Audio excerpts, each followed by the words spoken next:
Let's pray. ஜெபம் செய்வோம். உம்மை அதிகமாய் நேசிக்கிற எங்கள் நல்ல தகப்பனே, உம்மை ஸ்தோத்தரிக்கிறோம். பிதாவே, நன்றி சொல்கிறோம். இயேசுவே, நன்றி சொல்கிறோம். தூயாவியானவரே, உமக்கு நாங்கள் நன்றி செலுத்துகிறோம். மெய்யாகவே இந்த நாளுக்காக நன்றி செலுத்துகிறோம். பிதாவே, நன்றி சொல்கிறோம். இயேசுவே, நன்றி சொல்கிறோம். பிதாவே, பிதாவே, நன்றி சொல்கிறோம். இயேசுவே, நன்றி சொல்கிறோம். தூய ஆவியானவரே, தூய ஆவியே, எங்கள் தெய்வமே,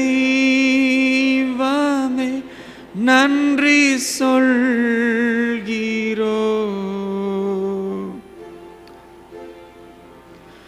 துதி ஆராதனை செய்கிறோம்.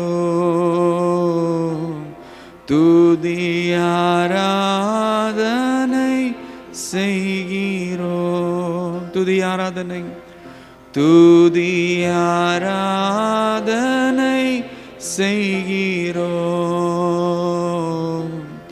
துதி ஆராதனை செய்கிறோம். பிதாவே, பிதாவே, நன்றி சொல்கிறோம். இயேசுவே, நன்றி சொல்கிறோம். பிதாவே, பிதாவே, நன்றி சொல்கிறோம். இயேசுவே, நன்றி சொல்கிறோம். தூய ஆவியானவரே, தூய ஆவியே, எங்கள் தெய்வமே, நன்றி சொல்கிறோம். துதி ஆராதனை, துதி ஆராதனை செய்கிறோம். துதி ஆராதனை செய்கிறோம். துதி ஆராதனை, துதி ஆராதனை செய்கிறோம். துதி ஆராதனை செய்கிறோம். திருப்பாதம், திருப்பாதம் நம்பி வந்தேன். கிருபை நிறை இயேசுவே, தமதன்பை கண்டடைந்தேன். தேவ சமூகத்திலே தமதன்பை கண்டடைந்தேன். தேவ சமூகத்திலே மீண்டுமாய் திருப்பாதம், திருப்பாதம் நம்பி வந்தேன். கிருபை நிறை இயேசுவே, தமதன்பை கண்டடைந்தேன். தேவா, தமதன்பை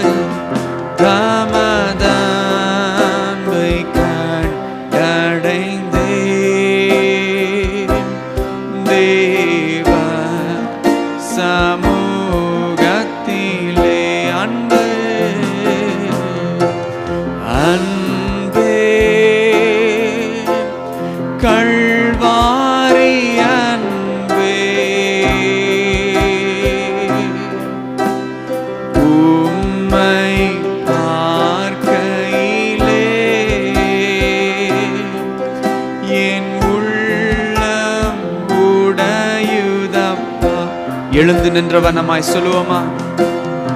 அன்பே கல்வாரி அன்பே,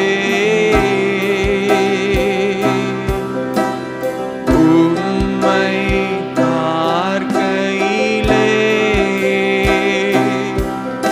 என் உள்ளம் உடையுதப்பா. அணைக்கும் கரங்களிலே, அணைக்கும் கரங்களிலே ஆணிகளா ஆணிகளா சுவாமி, அணைக்கும் கரங்களிலே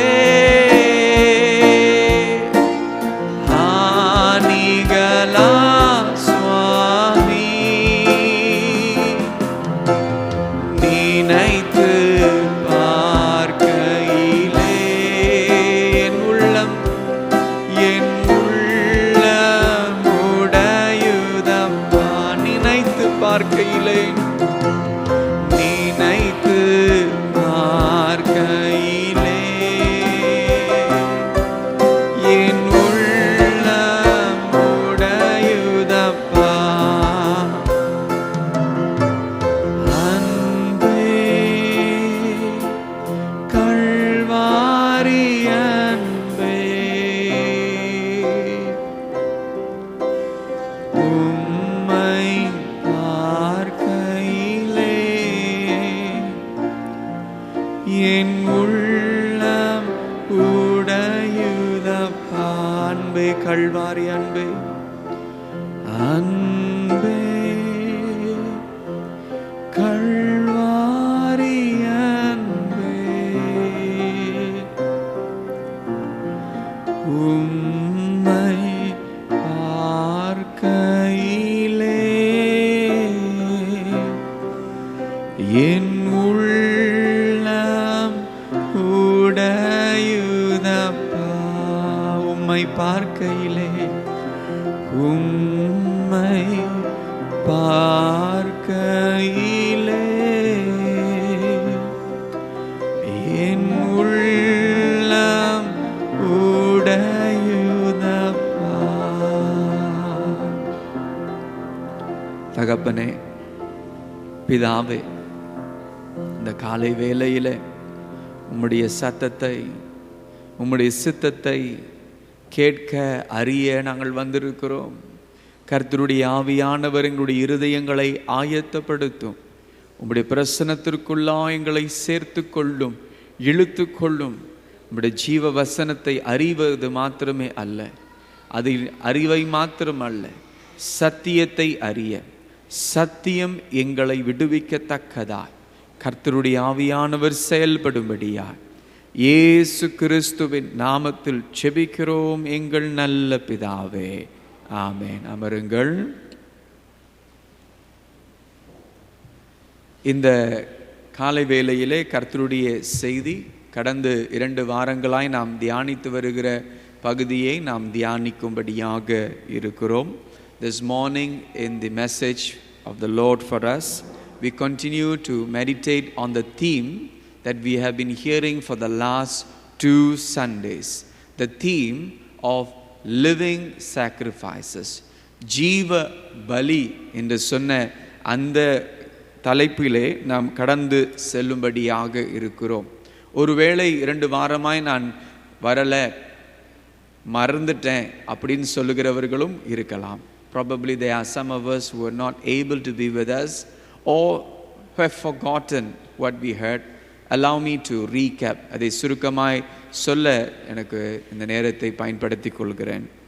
முதலாவது, பவுலானவர் ஆரம்பிக்கும் பொழுது தேவனுடைய இரக்கங்களை முன்னிட்டு உங்களை வேண்டிக் கொள்கிறேன் என்று சொல்லி ஆரம்பிக்கிறார். Paul begins by saying, therefore I urge you in view of God's mercy. அப்போ ஒருவரை கர்த்தருடைய இரக்கங்களை முன்னிட்டு உற்சாகப்படுத்தும்படியாய் கர்த்தருடைய வார்த்தை சொல்லுகிறது. தேவனுடைய இரக்கத்தை எவ்வளவாய் அறிகிறோமோ அவ்வளவாய் அந்த இரக்கத்தின் பிரகாரமாய் மாற்றப்படுவோம்.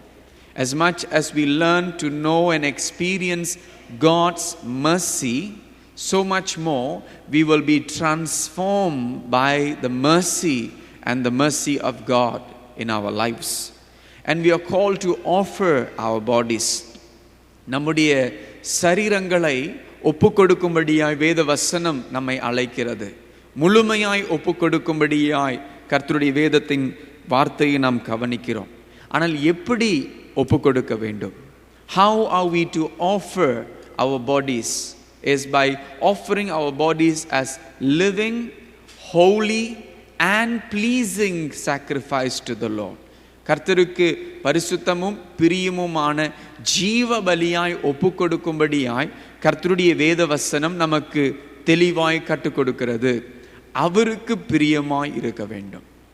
It must be pleasing unto him. ஆபேலும் காயேனும் இரண்டு பேரும் காணிக்கை கொண்டு வந்தார்கள். Abel and Cain, both of them brought an offering, but one was accepted, one was not. ஒரு காணிக்கை ஏற்றுக்கொள்ளப்பட்டது, ஒரு காணிக்கை ஏற்றுக்கொள்ளாமல் போகப்பட்டது என்று பார்க்கிறோம். எதனால்? ஒன்று கர்த்தருக்கு பிரியமாயிருந்தது. One pleased the Lord, the other did not please the Lord.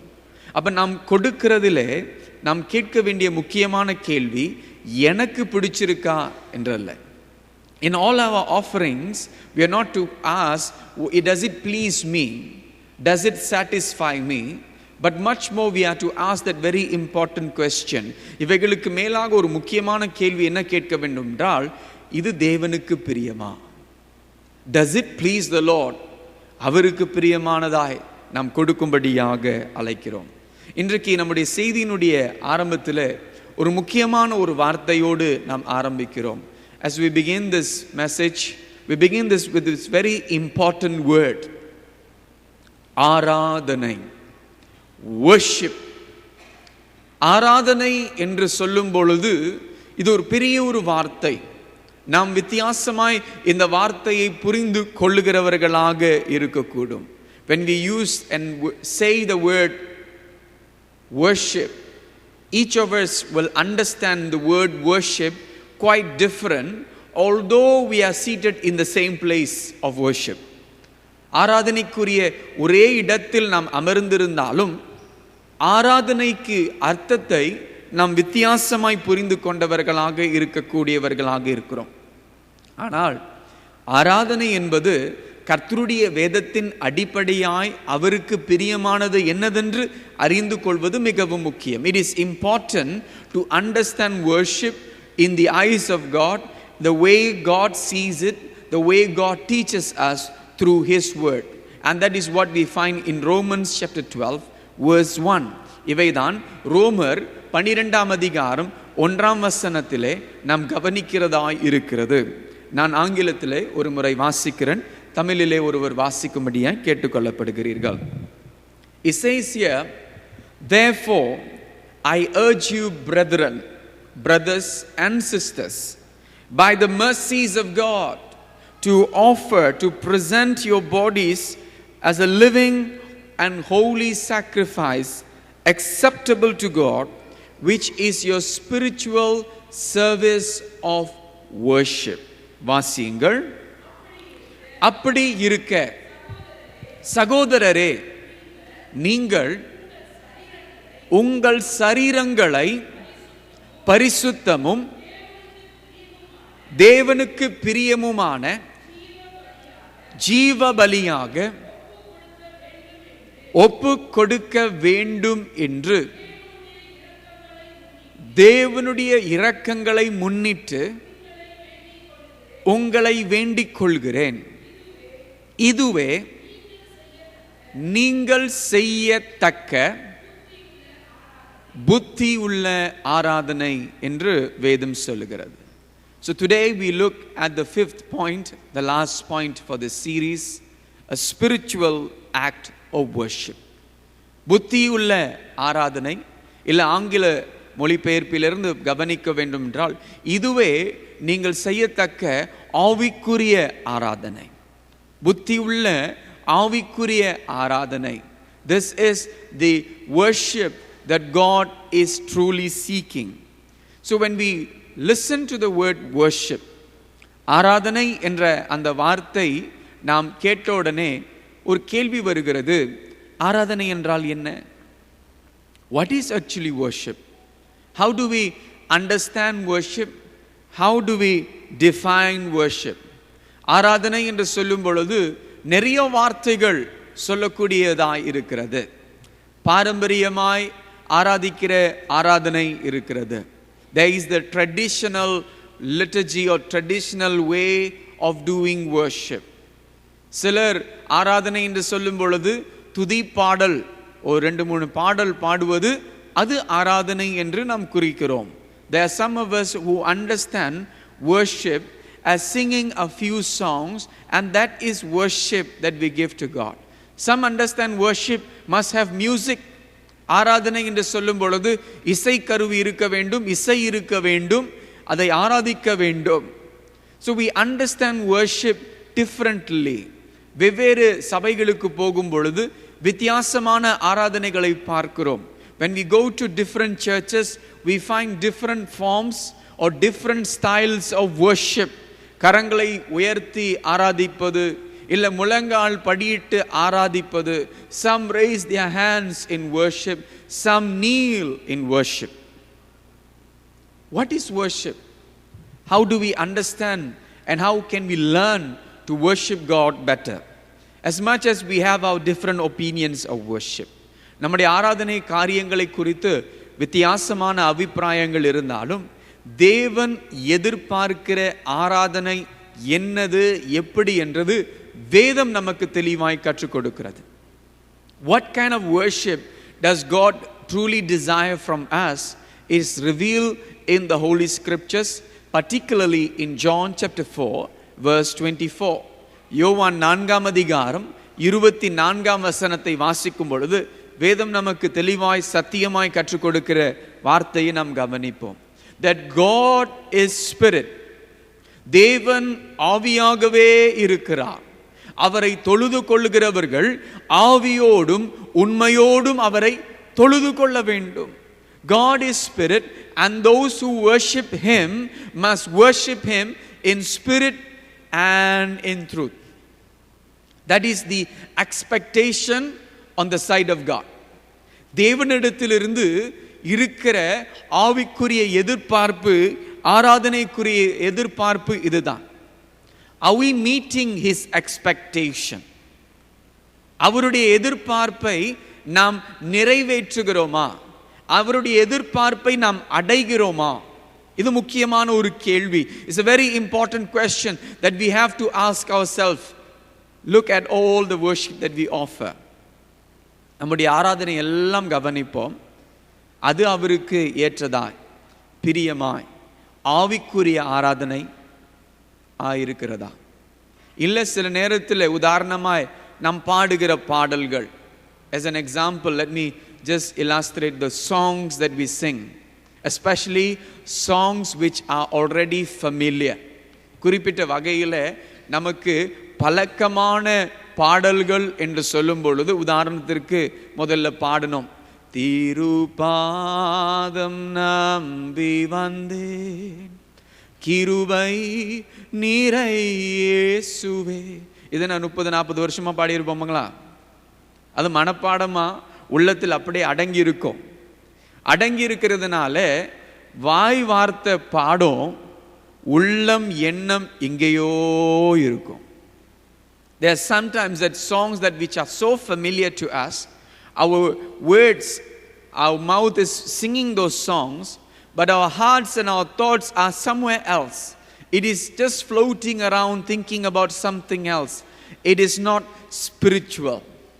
அது ஆவிக்குரியக்கு ஏற்றதான ஒரு ஆராதனையாய் இராமல் கூட இருக்கக்கூடியதாக இருக்கிறது. அப்ப ஆவியோடும் என்று சொல்லும் பொழுது நம்முடைய ஆவி தேவனை ஆராதிக்க வேண்டும். When it says by in spirit, it means our spirit must worship this God. But our worship is always very fleshly. மாம்சீக ரீதியில நாம் தேவனை ஆராதிக்கிறவர்களாக இருக்கக்கூடும். ஒரு காலகட்டத்தில் கிறிஸ்து இல்லாத வாழ்க்கையிலே ஆவியிலே செத்தவர்களாக நாம் இருந்தோம். Without Christ we were spiritually dead. கிறிஸ்துவுக்குள் ஆவியிலே உயிர்ப்பிக்கப்பட்டு ஒரு புதிய வாழ்க்கை வாழ்கிறவர்களாக இருக்கிறோம். In Christ we have been made spiritually alive. அப்ப அவரை ஆராதிக்கிற ஆராதனையும் ஆவிக்குரிய ஆராதனையாய் இருக்க வேண்டும். It must be spiritual. It must come from deep within our being. நம்முடைய உள்ளார்ந்த மனுஷனுக்குள்ளாய், உள்ளார்ந்த மனுஷிக்குள்ளாயிலிருந்து அது எழும்பி வர வேண்டிய ஒரு ஆராதனையாய் இருக்க வேண்டும். But our worship must be in truth. அதே நேரத்தில் ஆவிக்குரிய ஆராதனையாய் இருந்தாலும் சத்தியத்திற்கு ஏற்ற விதமாய் அது இருக்க வேண்டும். ஆவியோடும் உண்மையோடும் அல்லது சத்தியத்தோடும் நாம் ஆராதிக்க வேண்டும். So what does it mean? இதை என்ன சொல்லுகிறது என்றால், உண்மை, கர்த்தர் தம்மை வெளிப்படுத்தின வண்ணமாய் அவரை நாம் ஆராதிக்க வேண்டும். We must worship God the way God has revealed himself. God is good, God is holy, God is righteous, God is just, God is faithful, God is gracious, God is merciful. These are all the truth that God has revealed to us. தேவன் பரிசுத்தர், தேவன் நல்லவர், தேவன் இரக்கமுள்ளவர், தேவன் உண்மை உள்ளவர், தேவன் நீதி உள்ளவர் என்று தம்மை வெளிப்படுத்தி இருக்கிறார். அவர் தம்மை வெளிப்படுத்தின வண்ணமாய் அவரை உண்மையோடு நாம் ஆராதிக்க வேண்டும். We must worship him as he has revealed himself and worship him according to his word. அவருடைய வார்த்தைக்கு ஏற்ற விதமாய் நாம் அவரை ஆராதிக்க வேண்டும். அதுதான் ஆவியோடும் உண்மையோடும் அவரை ஆராதிக்கிற ஆராதனை. And this is the worship that we are called to give him. All that we think about worship sometimes is very confusing. நாம் ஆராதனைக்குரிய காரியங்கள் குறித்து யோசிக்கிற காரியம் சில நேரங்களிலே குழப்பமானது. ஆராதனை என்றால் என்ன என்று சொன்னால், சில பேர் சொல்லுவார்கள், ஆராதனையில் நாம் பாடுகிற துதி பாடல் தான் ஆராதனை. When we think about, ask people what is worship, some will refer us to the few songs that we sing in worship, the praise and worship. ஆராதனை என்ன என்று கேட்கும் பொழுது சிலர் சொல்லுவார்கள், ஆராதனைக்கு ஆரம்பமாய் நாம் பாடுகிற பாடல், கடைசி வரை இறுதி பாடல் பாடுகிறோமே அது ஆராதனை என்று சொல்லுவார்கள். Some they may refer from the processional hymn to the recessional hymn. That is worship that we are to give God. All are right but not accurate. எல்லாம் உண்மைதான், சரிதான், ஆனால் அது நேர்த்தியான சரியான கூர்மையான காரியம் இல்லை. ஆராதனை என்று சொல்லும் பொழுது வேதம் சொல்லுகிறது, நம்மை தேவனுக்கு ஜீவபலியாய் வாழ்கிற வாழ்க்கை முழுமையான ஆராதனை. The scripture says that the worship that God desires from us is us living as living sacrifices to God. So everything that we are, everything that we do, everything that we speak is worship unto God. நாம் இருக்கிறவர்களாக நாம் பேசுகிற எல்லாமே, நாம் செய்கிற எல்லாமே கர்த்தருக்கு பரிசுத்தமான ஒரு ஆராதனையாய் காணப்படுகிறது. ஆனால் நாம் மனுஷர்களாகிய நாம் ரொம்ப புத்திசாலியானவர்கள். People like us, Christians especially, கிறிஸ்துவர்கள் ரொம்ப அதிக புத்திசாலியானவர்களாக இருக்கிறோம். நாம் பிரித்து பார்க்கிறவர்களாக ஞானமாய் வாழ கற்றுக்கொண்டோம். We have learned this word that we call as dichotomy. What is this dichotomy? That means we have learned to split. We have learned to split the sacred and the secular. பரிசுத்தமானதும் உலக காரியத்திற்கும் பிரித்து பார்க்கிறவர்களாக நாம் கற்றுக்கொண்டவர்களாக இருக்கிறோம். உதாரணத்திற்கு, as an example, சபைக்கு வரும் பொழுது நம்முடைய நடத்தை, நம்முடைய பேச்சு, நம்முடைய பாவனை எல்லாம் ரொம்ப பரிசுத்தமாய் மாறிவிடும். When we come to church, when we are in the presence of God or in the sanctuary more particular, we become very holy. The way we speak, the way we behave, the way we do things. But the way we behave in our workplace is quite different. நம்முடைய வேலை இடத்தில் நாம் நடந்து கொள்ளுகிற விதத்தை பார்க்கும் பொழுது ரொம்ப வித்தியாசமாக இருக்கும். The way we behave in our schools, very different. In our colleges, quite different. நம்ம படிக்கிற பள்ளியில, கல்லூரிகளில நாம் வித்தியாசமானவர்களாக காணப்படுகிறோம். In English they say split personality. நமக்குள்ளே ரெண்டு விதமான நபர்கள் இருக்கிறதை போல, இங்க வேற அங்க வேற. ஏன்னா இது சபை. சில வாலிபர் சொன்னாங்க, இடையில ஒரு வாலிபர் சொன்னாங்க, பாஸ்டர் பாருங்க சர்ச்லேயே போய் சொல்றான் அப்படின்னு. நான் கேட்டேன், வெளியே சொல்லலாமா அப்படின்னு. These young people were talking and they said, Pastor, see, this guy is speaking a lie in church. I said, can you speak a lie outside then? We see this is sacred, that's it secular. So we have learned to split that and we have learned to live like that. So don't ask me of how I behave outside. That's my private life, some may say. நான் வெளியில எப்படி வாழ்கிறேன் என்று நீங்க கேட்கக்கூடாது. ஏனென்றால் அது என்னுடைய தனிப்பட்ட வாழ்க்கை. நான் சோஷியல் மீடியாவில் என்ன சொல்கிறேன், என்ன பேசுகிறேன், அதெல்லாம் நம்ம கேட்கக்கூடாது. அது என்னுடைய ப்ரைவேட் லைஃப் அப்படின்னு சொல்லுவோம். So what I do on social media doesn't concern you because it is my private life. But nothing is private in the eyes of God. தேவனுக்கு முன்பாக உலகம் பார்க்கிறதற்கு மேலாக கர்த்தர் நம்முடைய காரியங்கள் செயல்களை பார்க்கிறார். Beyond what man can see, God sees what we do and the motives of our heart. நம்முடைய உள்ளந்திரியங்கள், உள் நோக்கங்களையும் பார்க்கிறார். Everything that we offer, everything that we do is worship. நாம் செய்கிற சகல காரியமும் கர்த்தருக்கு பிரியமான ஒரு ஆராதனையாய் இருக்க வேண்டும், இருக்க வேண்டியதா இருக்கிறது. But some of us, we have learned to split that. இந்த கார்ட்டூனானது நமக்கு இதை புரிந்து கொள்வதற்கு உதவியாக இருக்கும். This cartoon will probably help us to understand how we have learned to split this.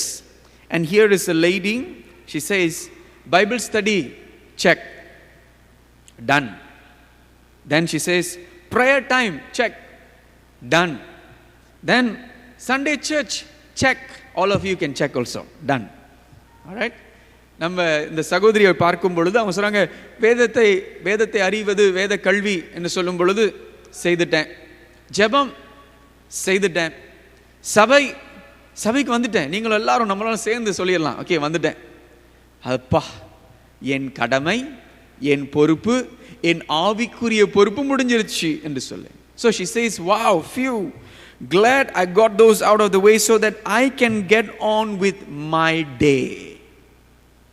It's as if God is confined to a particular time, a particular space.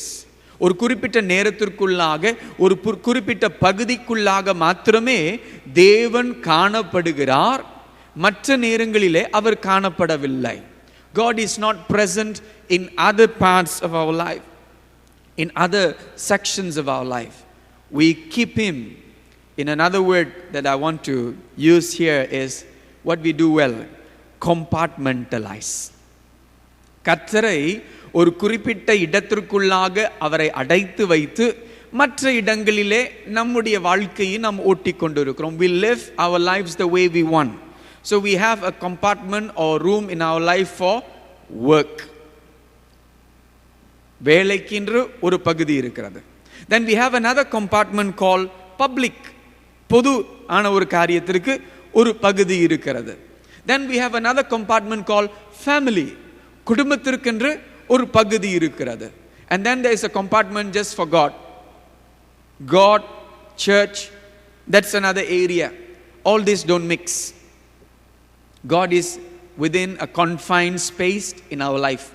தேவன் நம்முடைய வாழ்க்கையில ஒரு குறிப்பிட்ட இடத்திற்குள்ளாக, பகுதிக்குள்ளாக அவரை நாம் அடைத்து வைத்திருக்கிறோம். So this is probably why Jesus says, behold, I stand at the door and knock. இதோ வாசப்படியில் நின்று கதவை தட்டுகிறேன். Yes, we have opened our life to Jesus, but not everything. தேவனுக்கென்று நம்முடைய வாழ்க்கையை திறந்து கொடுத்திருக்கிறோம், ஆனால் எல்லா பகுதியும் அவருக்கு திறந்து கொடுக்கல. யோசித்து பாருங்க, நாம் இந்த வாரத்தில் யாராவதோடு பேசி கொண்டிருந்திருப்போம், அதிலே தேவன் காணப்பட்டாரா? I'm sure you had many conversations through the week.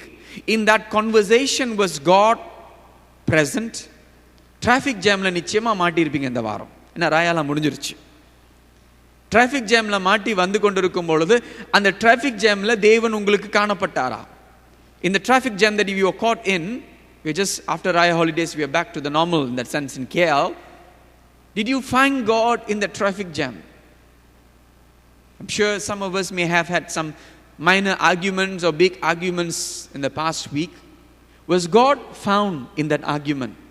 ஒருவேளை இந்த கடந்த வாரத்தில் நீங்கள் கடந்து வந்த வாரத்தில் ஏதாவது ஒரு பேச்சு வார்த்தையில் ஏதாவது சலசலப்பு பிரச்சனை வந்திருக்கலாம். அந்த பிரச்சனையில கர்த்தர் காணப்பட்டாரா? Was God present? Or we put God out of that? We put God out of anger. My anger is my anger. என்னுடைய கோபம். கர்த்தர் அதில் செயல்படுவதில்லை. But see how wonderful we have done living Christian life. கிறிஸ்துவ வாழ்க்கை எப்படி நாம் பிரித்து பாகமாய் வைத்து கர்த்தர் இருக்கிறார், கர்த்தர் இரட்சகராய் ஏற்றுக்கொண்டு இருக்கிறோம். We have accepted him as savior, but we have not accepted him as Lord. அவரை இரட்சகராய் நாம் ஏற்றுக்கொண்டிருக்கிறோம், ஆனால் கர்த்தராய் நாம் ஏற்றுக்கொள்ளவில்லை. என்ன அர்த்தம் என்றால், இரட்சகர் என்றால் நம்மை ரட்சித்திருக்கிறார், இருளின் ராஜ்யத்திலிருந்து வெளிச்சத்தின் ராஜ்யத்திற்கு கொண்டு வந்திருக்கிறார். When I say savior, he has redeemed us from the kingdom of darkness into the kingdom of light. Saved. But is he Lord of our lives? That means he is everything. I ask him before I do anything. கர்த்தர் என்று சொல்லும் பொழுது என்னுடைய வாழ்க்கையிலே அவர் ராஜாவாய் ராஜரீகம் பண்ணுகிறவராய் நான் எதை செய்தாலும் அவரை கேட்டுட்டு தான் செய்கிறேன். That is means he is Lord, or he becomes a consultant. When we need him, we ask him. ஆலோசகராக தேவைப்பட்டா கேட்போம், அப்படி அல்ல. கர்த்தர் என்று சொன்னால் அவர் ஆளுகை செய்கிறவர். When we say Lord, he rules. நம்முடைய வாழ்க்கையை ஆளுகை செய்கிறவராக இருக்கிறார். அப்ப கர்த்தர் என்னிடத்துல என்னதான் எதிர்பார்க்கிறார்? What is God expecting from me? Which part of my life does God want? என் வாழ்க்கையின் எந்த பகுதியை கர்த்தர் எதிர்பார்க்கிறார் என்றால், he wants everything. எல்லாமே வா முடியாது, கஷ்டம், cannot. எல்லாமே என்றால் எல்லாமே கொடுத்து தான் ஆகணுமா? எல்லாமே everything. God wants everything, all in. Everything belongs to him. We become a living sacrifice. Everything inside. எதையும் ஆண்டவர் பரவாயில்லப்பா அது நீ வச்சுக்கோ, இதை மட்டும் எனக்கு கொடுன்னு சொல்லல. He says give everything. Offer your bodies as living sacrifice. And this is the call to get back on the altar. பலிபீடத்தின் மேலே மீண்டுமாய் நம்மை சமர்ப்பிக்கும்படியாய் அர்ப்பணம் செய்யும்படியாய் கர்த்தர் நம்மை அழைக்கிறார். Not on this altar. இந்த பலிபீடத்தில் வந்து படுத்துறாதீங்க. But God is asking us to offer ourselves before him once again. மீண்டுமாய் அவருடைய பாதத்தில் அமர்ந்த ஆண்டவரே, நான் உம்மை ஆண்டவரே முழுமையாய் நான் ஆராதிக்கல. I did not worship you fully, completely. I have learned to compartmentalize. பகுதியாய் ஆண்டவரே உம்மை பிரித்து வைக்க நான் கற்றுக்கொண்டேன், என்னை மன்னியும். Lord, teach me to forgive me, Lord. Teach me, forgive me, help me, Lord, to give everything. God must enter every room of our lives. தேவன் நம்முடைய வாழ்க்கையின் ஒவ்வொரு பகுதிக்குள்ளாக கடந்து வருகிறவராக நாம் இடம் கொடுக்க வேண்டும். So to recap the 5 points for the last 3 Sundays, கடந்து 3 வாரத்திற்குரிய 5 காரியங்களை நாம் சுருக்கமாய் சொல்லி நாம் ஜெபத்திற்குள்ளாய் கடந்து செல்வோம். தேவனுடைய இரக்கங்களை முன்னிட்டு வேண்டிக் கொள்ளுகிறேன், உங்களை உற்சாகப்படுத்துகிறேன். Therefore I urge you, he says, I urge you, encourage you, let's encourage one another. Why we are to encourage another? Because of God's mercy. தேவனுடைய இரக்கங்கள். யார் பெறாதவர்கள் இங்கே அமர்ந்திருக்கிறோம்? Who has not received God's mercy? All of us. If we have not received mercy, we would have been destroyed. இரக்கத்தை பெறாதவர்களாக இருப்போம் என்றால் அழிக்கப்பட்டவர்களாக இன்றைக்கு இருந்திருப்போம். இரக்கத்தை காண்பிருக்கிறார். He has shown mercy. பிள்ளைகளாய் மாற்றி இருக்கிறார். He has made us children. Is that not mercy? Is that not God's mercy? அது தேவனுடைய இரக்கம் இல்லையா? நிச்சயமாகவே தேவனுடைய இரக்கம். அவருடைய இரக்கத்தை பெற்றவர்கள் நம்முடைய சரீரங்களை அவருக்கு ஒப்பு கொடுப்போம், நம்முடைய ஜீவியத்தை ஒப்பு கொடுப்போம். Let's offer our bodies, let's offer our lives to him as a holy, living, pleasing sacrifice. பரிசுத்தமான ஜீவனுள்ள அவருக்கு பிரியமான ஒரு பலியாய் அவர் கேட்கிற பலி, அவர் கேட்கிற ஆராதனை இதுவே.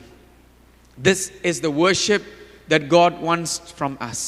Beyond the songs, beyond the singing, beyond the music, beyond everything that we can offer, the Lord wants our lives. நாம் கொடுக்கக்கூடிய பாடல்கள், ஆராதனை, இசைகளுக்கு மேலாக தேவன் நம்மிடத்தில் எதிர்பார்க்கிறது நம்முடைய ஜீவியம்.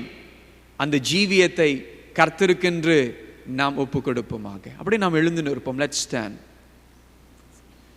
We're going to sing this song of surrender. இந்த அர்ப்பணத்தின் பாடலை நாம் பாடும்படியாக இருக்கிறோம்.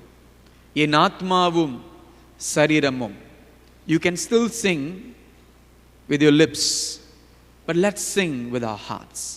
நம்முடைய நாவு அளவிலே மாத்திரமே பாடலாம், அல்லது நம்முடைய இருதயத்திலிருந்து நாம் பாடுகிறவர்களாக நாம் பாடுவோமாக. அப்படி நாம் தலைவணங்கி அவரிடத்துல நம்மை தாழ்த்தி, என் ஆத்மாவும் சரீரமும் என் ஆண்டவருக்கே சொந்தம், இனி வாழ்வது நான் அல்ல, என்னில் இயேசு வாழ்கிறார் என்று சொல்லுவோமாக.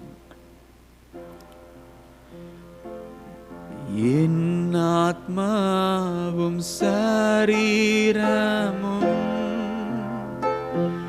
என் ஆண்டவர்க்கே சொந்தம், இனி வாழ்வது நான் அல்ல, என்னில் இயேசு வாழ்கிறார். என் ஆத்மாவும் சரீரமும் என் ஆண்டவர்க்கே சொந்தம், இனி வாழ்வது நான் அல்ல, என்னில் இயேசு வாழ்கிறார். இயேசு தேவா அர்ப்பணித்தேன், என்னையே நான் அர்ப்பணித்தேன். இயேசு தேவா அர்ப்பணித்தேன், என்னையே நான் அர்ப்பணித்தேன். ஏற்றுக்கொள்ளும், ஏந்திக் கொள்ளும், என் இதயம் வாசம் செய்யும். ஏற்றுக்கொள்ளும், ஏந்திக் கொள்ளும், என் இதயம் வாசம் செய்யும். ஏற்றுக்கொள்ளும், ஏற்றுக்கொள்ளும், ஏந்திக் கொள்ளும், என் இதயம் வாசம் செய்யும். ஏற்றுக்கொள்ளும், ஏந்திக் கொள்ளும், என் இதயம் வாசம் செய்யும். As we lift our hands to the Lord, let's offer. நம்முடைய இரு கரங்களை உயர்த்தி அர்ப்பணம் செய்வோமாக. என் ஆத்மாவும் என் சரீரமும் என் ஆண்டவருக்கே சொந்தம், இனி வாழ்வது நான் அல்ல,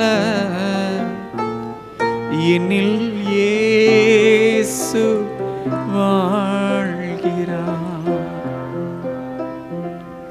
தேவனுடைய இரக்கங்களை முன்னிட்டு வேண்டிக் கொள்கிறீர். நாங்கள் எங்களை அர்ப்பணம் செய்கிறோம்.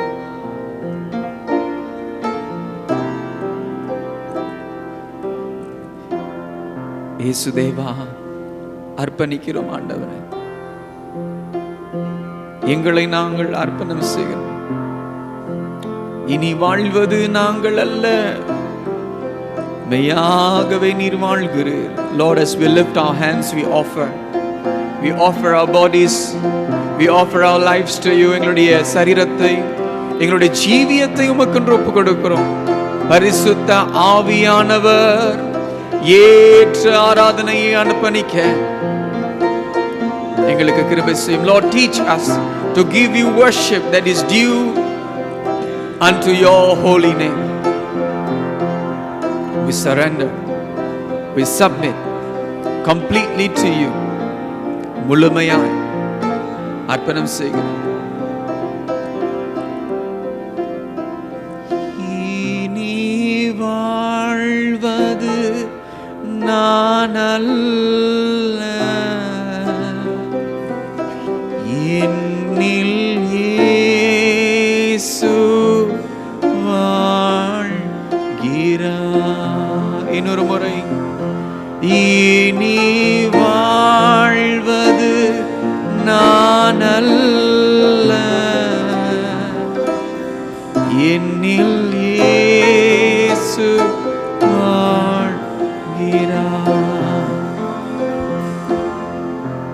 முழுமையாய் அர்ப்பணம் செய்கிறோம். ஏற்றுக்கொள்ளும் ஆண்டவரே, இரட்சகராய் கர்த்தராய் உம்மை ஏற்றுக்கொள்கிறோம். அப்படியாய் நீர் செயல்பட ஒப்புக் கொடுக்கிறோம். இயேசுவின் நாமத்தில் ஜெபிக்கிறோம் எங்கள் நல்ல பிதாவே, ஆமென்.